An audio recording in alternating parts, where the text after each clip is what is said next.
Diana looks like a simple all-in champion, but that's not why people lose on her. Most Diana players aren't lacking damage, they're committing at the wrong time. They go in too early, force bad fights, or blow everything without thinking, and instantly lose control of the game. If you're diving every time you land Q, forcing fights without setup, or hoping your damage is enough to carry you, you're already playing her wrong. Diana doesn't win by mindlessly going in. She wins by choosing the right moment and turning one clean engage into a winning fight. In this guide, I'll show you how to make Diana consistent, so you know exactly when to go all in, how to take control of fights, and how to actually carry games with her. Let's get into it. Let's quickly lock in what Diana brings to the table. Diana excels in fast, explosive fights, using her QE engage and passive enhanced autos to rapidly deal high AoE damage across multiple targets. Diana's passive cascade gives her a strong shield that scales with AP and can be activated again mid-fight, rewarding her for committing fully and staying in range during all-ins. With strong dueling and fast tower damage through her passive, Diana can pressure side lanes effectively and win 1v1s or even outplay multiple opponents when ahead. Diana's core combos are simple and reliable, allowing her to consistently output high damage and impact fights without requiring complex mechanics. Diana becomes more dangerous the more enemies she can reach, with her ultimate rewarding multi-target engages and giving her the potential to instantly swing teamfights. But that power comes with real risks, so let's break down Diana's weaknesses. Diana must fully commit to fights to deal damage, and once she goes in, escaping without nearby targets or cooldowns is extremely difficult. Diana's damage and mobility depend heavily on her abilities, with her QE resets and ultimate all being critical to her combos, making her much weaker when key cooldowns are unavailable. As a melee champion, Diana can struggle against ranged opponents in lane, often being forced to absorb poke or give up space before finding an opportunity to engage. Diana's only reliable crowd control comes from her ultimate, meaning she lacks consistent tools to lock down targets or control fights outside of that window. Diana's engage pattern is linear and easy to read, allowing opponents to anticipate her all-ins, bait her forward, and punish her when she commits at the wrong time. Those are Diana's strengths and weaknesses overall. This passive is what decides whether enemies escape or die after your combo. Every third auto attack deals bonus area damage, and after casting an ability, Diana gains attack speed, allowing her to reach that empowered hit much faster. A common mistake is treating Diana like a pure ability-based champion, ignoring autos and standing still after engaging instead of weaving in movement between attacks. After dashing onto a target, keep moving with them while auto-attacking to maximize sustained damage. And time your abilities to keep your passive active longer. Use it to quickly clear waves with AoE autos while conserving mana. Take towers faster with attack speed and empowered hits, timing abilities in between. And don't forget to help your team shred objectives like Dragon and Baron. This is Diana's most important ability. It unlocks your damage, your mobility, and your ability to actually play fights. Diana sends out a curved projectile that deals damage and reveals enemies hit. A common mistake is throwing Q carelessly in lane, wasting mana, missing damage, or unintentionally pushing the wave into a bad position. Look to land Q with purpose, use the curved angle to hit targets around minions, control the wave when needed, and set up your next move once it connects. In teamfights, aim to hit as many enemies as possible to get maximum value from the AoE damage. Position yourself to hit multiple minions when wave clear. Use Q to check brushes. Enemies hit are revealed, and it briefly grants vision of the area, helping you spot moving targets or wards safely from range. This is the ability that keeps you alive when you go in. Don't waste it. Diana gains a shield and creates 3 orbiting spheres that deal damage, and if all 3 are consumed, she gains an additional shield and extends the duration. A common mistake is using W too early, wasting its full value instead of timing it to absorb key damage or extend your trade. Hold W slightly longer in fights to block important abilities. Use it after your initial combo to extend your passive uptime instead of front-loading everything at once. Make sure to proc all 3 orbs. You can use nearby minions to guarantee the second shield and absorb poke in lane. The shield scales with AP, so building damage also makes you harder to kill. This is Diana's only way to close the gap, and if you use it wrong, you lose the fight. Diana dashes to a target, and if they've been hit by Q, the cooldown resets, allowing her to dash again. Don't use E without landing Q first. You lose your reset and get stuck on a long cooldown, leaving you vulnerable. Don't treat E like a damage ability. It does very little damage and should be used to position for autos and abilities. And don't always wait for Q. If a target is low or immobile, you can E straight onto them and finish the kill without needing the reset. This can also be a great escape tool. Use nearby targets like minions or jungle camps to dash away from danger, or even to gap close and chase down enemies. This is what gives Diana her 1v5 potential. One good ultimate can instantly win the fight. Diana pulls in nearby enemies and deals increased damage based on how many targets are hit. A common mistake is using R too early in 1v1s. If you blow it instantly, enemies can just walk out of your range. Hold R slightly longer as they try to move away, then pull them back in and stay on top of them. Once you pull enemies in, everything else lines up. Your Q, your W, and your passive are all hit at once. That's what makes Diana's combo so deadly. Max Q first. It's your main damage, poke, and wave clear tool. Max W second. It increases your shield and the damage from your orbs. Max E last. Landing Q resets it anyway, so the cooldown isn't as important. And take points in R whenever available. This is Diana's bread and butter, and most players stop too early. Start with Q to mark your target, then dash in with E. Use W mid-flight so it's already active when you land, then finish with an auto attack for a clean, reliable trade.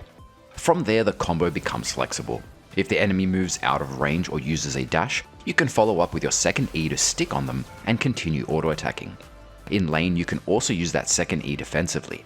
Dash to a nearby minion after your trade to safely disengage.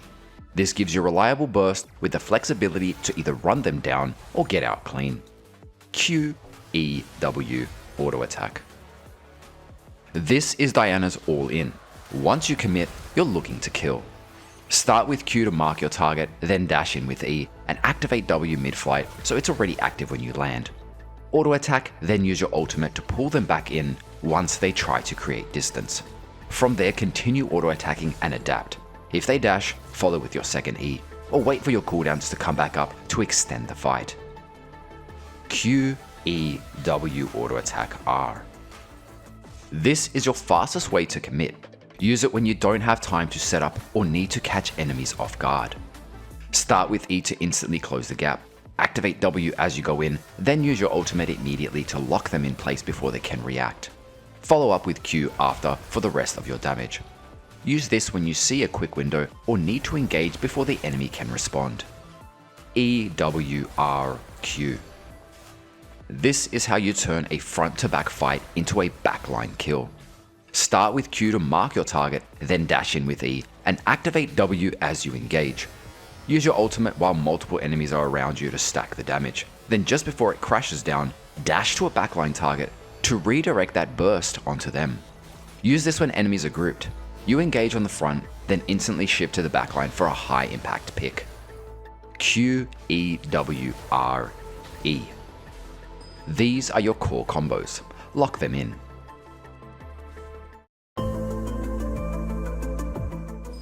Electrocute is your main rune. It gives you strong burst for the trades and all-ins, and it fits perfectly with Diana's playstyle of jumping in and quickly eliminating targets. Phase Rush is a more mobility-focused option.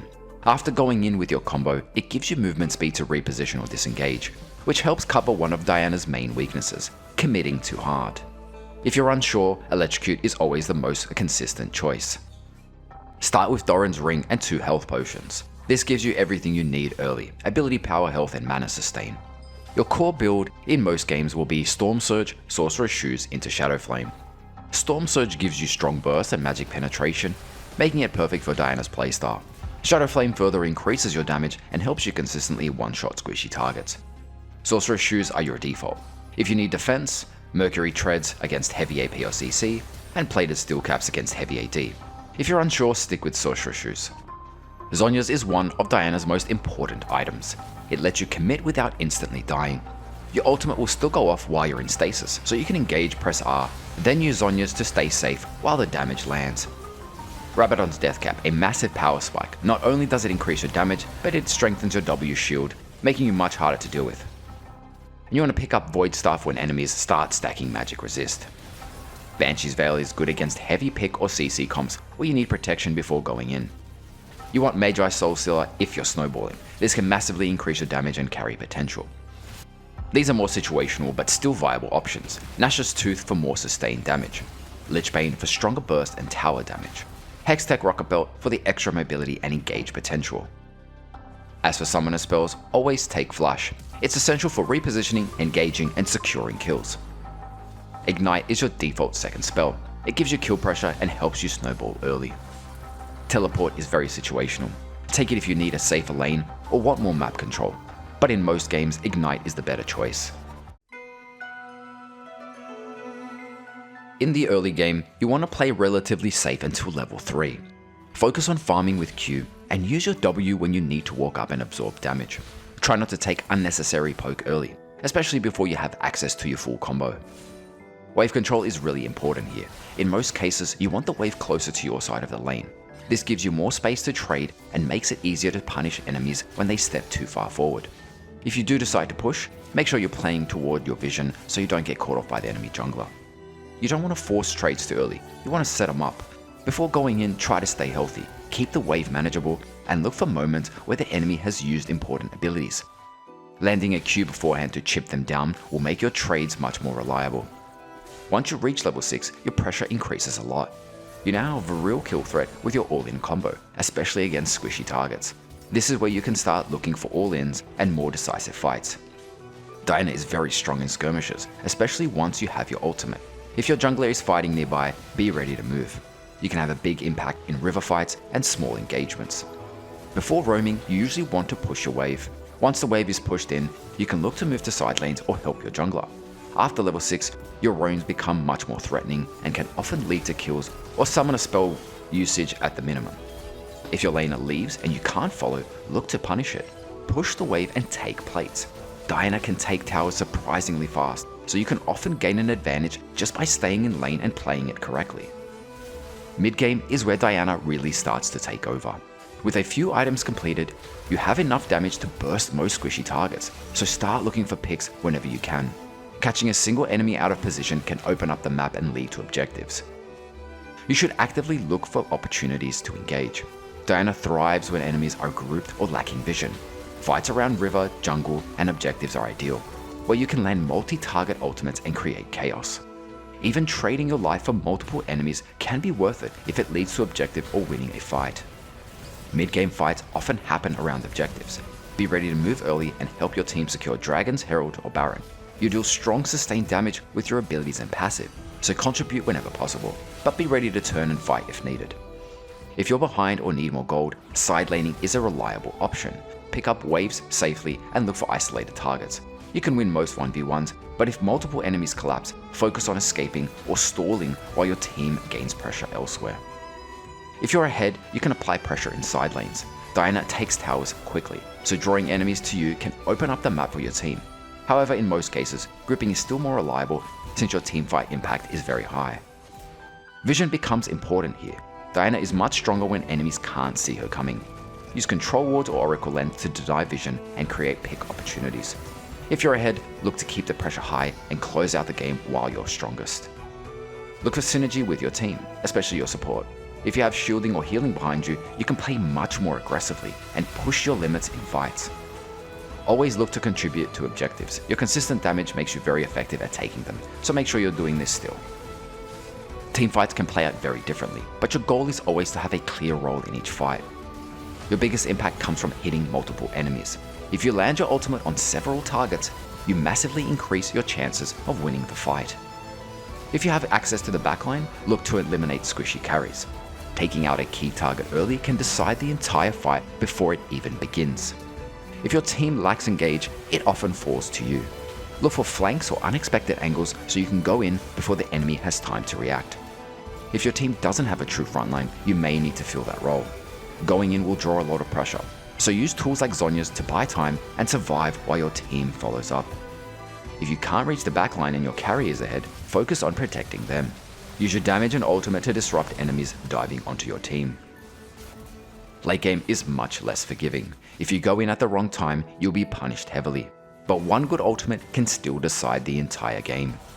Look for enemies without flash or key abilities. These small windows give you the best chance to find a winning engage. Fights are slower and more coordinated. Squishy targets are harder to reach, so don't force plays. Wait for the right opportunity. Teamfights around Baron Elder are where Diana is strongest.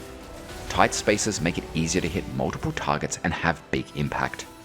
If an opportunity opens up, be ready to end the game. Whether it's a winning fight or a backdoor with teleport, these moments decide everything. Diana melts towers faster than you think. Weave abilities between your autos to keep your passive active and chain empowered hits.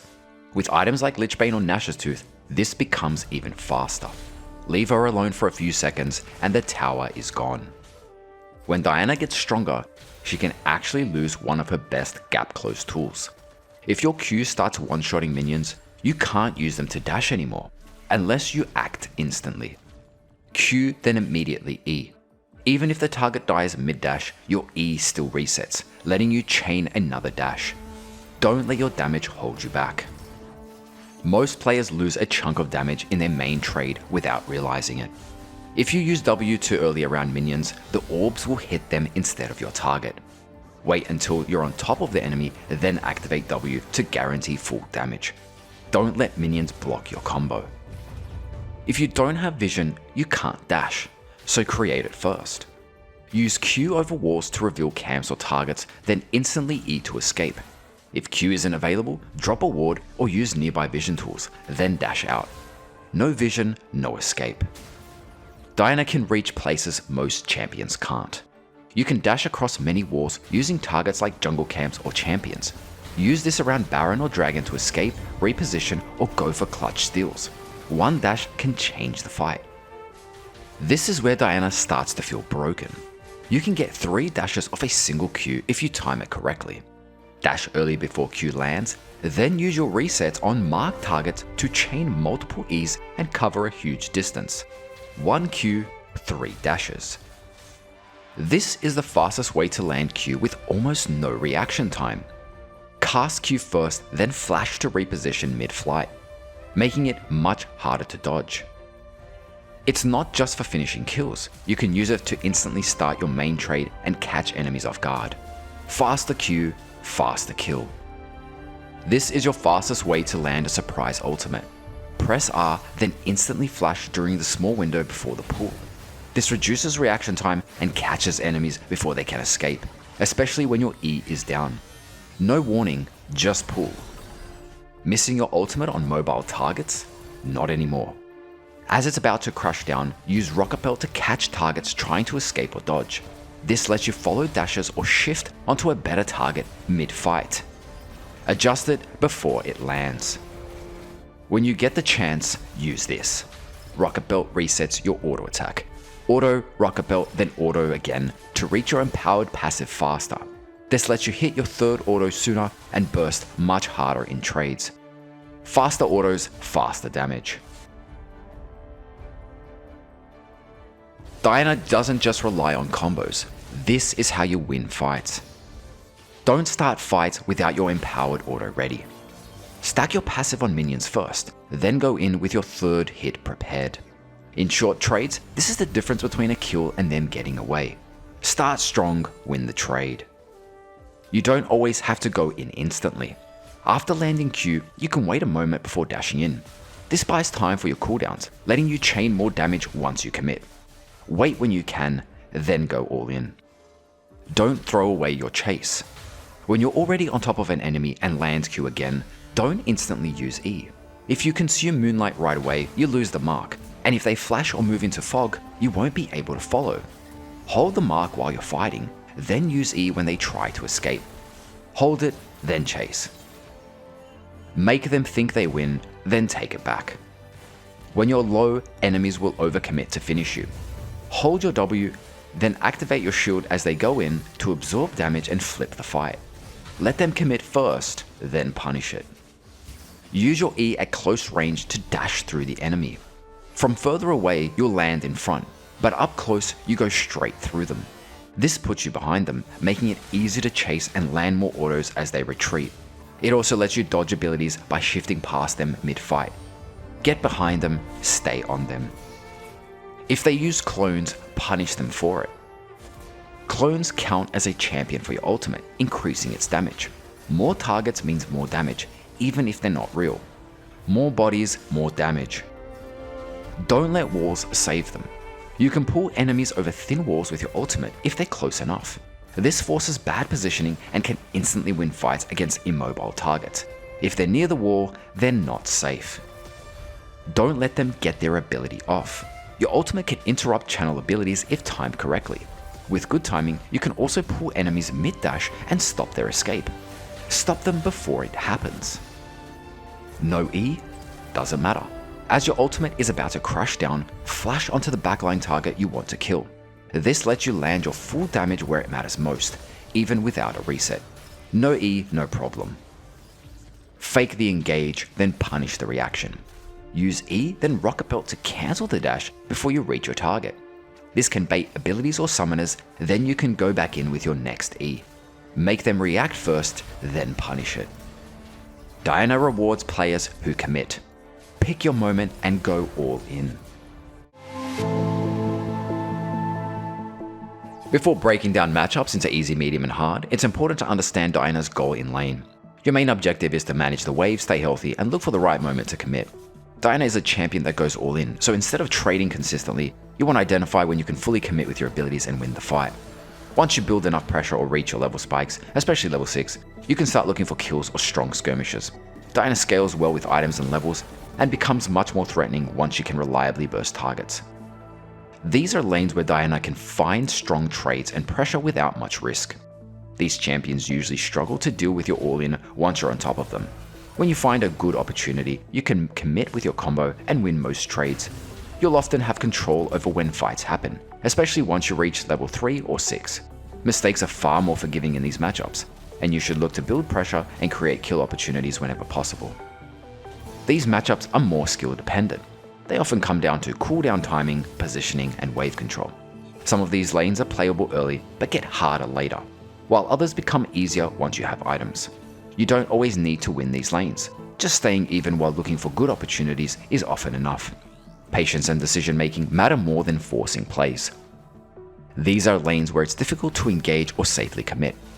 This is usually due to heavy poke, strong disengage, high burst that punishes your all-in, and champions that control the wave and keep you at distance. In these matchups, your focus shifts from fighting to surviving and scaling. Key principles here are avoiding forcing all-ins unless you have a clear advantage, wait for enemy cooldowns before committing, use your abilities to farm safely when needed, look for opportunities to roam instead of staying in lane, and respect their range and avoid unnecessary damage. If you make it out of the lane even or slightly behind, you're in a good position. Don't stress if some lanes feel difficult or slow early on. Diana doesn't need to win every lane. She just needs the right moment to take over. As long as you're staying alive, keeping up in experience, and looking for good opportunities, you're playing the champion correctly. Pick your moment, commit fully, and Diana will take over the game. Diana is a very solid jungle pick, and in many seasons it's actually been one of her most popular secondary roles. We're not turning this into a full jungle guide, but the fundamentals are simple. For clearing, Diana has strong AoE damage through her passive and abilities, letting her clear multi-monster camps quickly. Try to position your Q so it hits the entire camp, and weave autos between abilities to consistently proc your passive for faster clears. You can also Q over walls to get vision, then dash in with E to move between camps more efficiently. Your W helps you keep you healthy through the clear thanks to the shield and extra damage, so don't be afraid to use it early and often. Before level 6, Diana's ganks are more situational than reliable. You're not bringing CC, so instead of forcing plays, look for moments where enemies are already low, overextended, or your laner has setup. That's where you can dash in and clean up fights, rather than start them. Once you hit level 6, Diana becomes a completely different threat. Your ultimate gives you strong AoE engage, letting you punish group targets and instantly swing skirmishes and objective fights. You can also run Conqueror on Diana, which now opens up more extended fighting playstyles. Instead of pure burst, you're playing longer trades and sustained fights, which makes items like Hextech Rocket Belt, Riftmaker, Nash's Tooth, Leandri's Torment, or even Bloodletter's Curse much more viable alongside your usual options. You can even look to solo objectives whenever the opportunity arises. So if you ever get autofill jungle, Diana is absolutely a champion you can take there with much confidence. And that's how Diana wins games, not by mindlessly diving every fight, but by choosing the right moment, committing with purpose, and turning one clean engage into a fight-winning play. If this guide helped, consider subscribing for more champion guides like this. I'm Zeus, and I'll see you in the next one.